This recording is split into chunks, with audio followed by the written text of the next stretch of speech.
నమస్కారం. మన భారతీయ సనాతన సంస్కృతి సంప్రదాయాల్లో ఆచార వ్యవహారాల్లో నిద్రకు ప్రత్యేకమైన ప్రాధాన్యత చెప్పడం జరిగింది. అనేక ధర్మశాస్త్ర గ్రంథాలలో నిద్రించే సమయంలో పాటించాల్సిన ముఖ్యమైన విధి విధానాల గురించి చెప్పడం జరిగింది. ఎవరైనా సరే నిద్రించే సమయంలో చీకటి గదిలో ఎట్టి పరిస్థితుల్లో నిద్రించరాదు అని పద్మపురాణంలో చెప్పడం జరిగింది.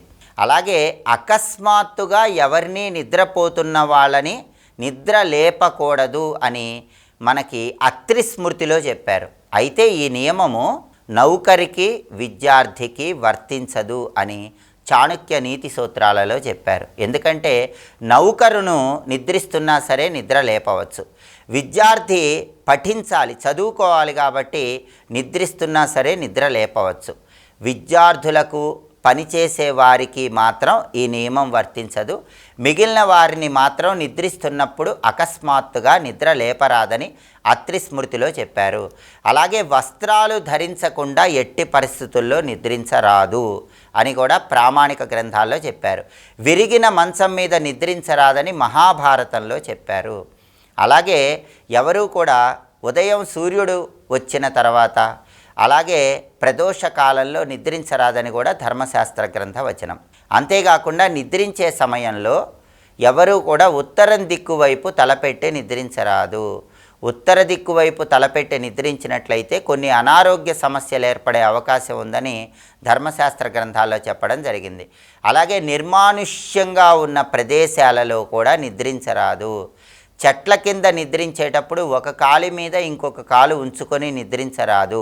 మంచం మీద నిద్రించేటప్పుడు గుండెల మీద చెయ్యి వేసుకొని నిద్రించరాదని కూడా దేవీ భాగవతం, బ్రహ్మవైవర్త పురాణం లాంటి గ్రంథాల్లో చెప్పడం జరిగింది. నిద్రించేటప్పుడు ఈ నియమాలు పాటిస్తూ నిద్రించినట్లయితే నిద్ర వల్ల ఎటువంటి ఇబ్బందులు లేకుండా సమస్త శుభ ఫలితాలను సిద్ధింపజేసుకోవచ్చు. అలాగే నిద్రా సమయంలో ఎటువంటి సమస్యలు రాకుండా ఉండటానికి నిద్రించే ముందు అందరూ కూడా ఒక ప్రత్యేకమైన శ్లోకం చదువుకొని నిద్రించాలి. ఆ శక్తివంతమైన శ్లోకం ఏంటో ఇప్పుడు మనం చూద్దాం.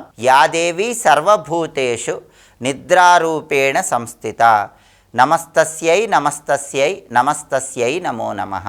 అంటే ఈ శ్లోకం మనకు చండీ సప్తశతిలో ఉంటుంది. అమ్మవారు అనేక రూపాల్లో ఉంటే దేవతలందరూ అమ్మవారిని ప్రార్థించారు. నిద్రా స్వరూపంలో కూడా అమ్మవారే ఉంటుంది. అందుకే నిద్రా దేవత అనే పేరుతో పిలుస్తారు. నిద్రా స్వరూపంలో ఉన్నటువంటి అమ్మవారిని ధ్యానం చేసుకొని నిద్రించినట్లయితే నిద్రపరంగా ఎటువంటి ఇబ్బందులు ఉండదు. సుఖనిద్ర పట్టడానికి కూడా ఈ శ్లోకం విశేషంగా సహకరిస్తుంది. కాబట్టి చండీ సప్తశతిలో చెప్పబడినటువంటి నిద్రా సంబంధమైనటువంటి సమస్యలన్నీ పోగొట్టేటటువంటి ఆ శక్తివంతమైన శ్లోకం ఏంటో ఇంకొకసారి చూద్దాం. మరి యాదేవి సర్వభూతేషు నిద్రారూపేణ సంస్థిత నమస్తస్యై నమస్తస్యై నమస్తస్యై నమో నమః. శ్లోకం చదువుకొని నిద్రించండి. నిద్రాపరమైనటువంటి సమస్యలన్నీ పోగొట్టుకోండి. స్వస్తి.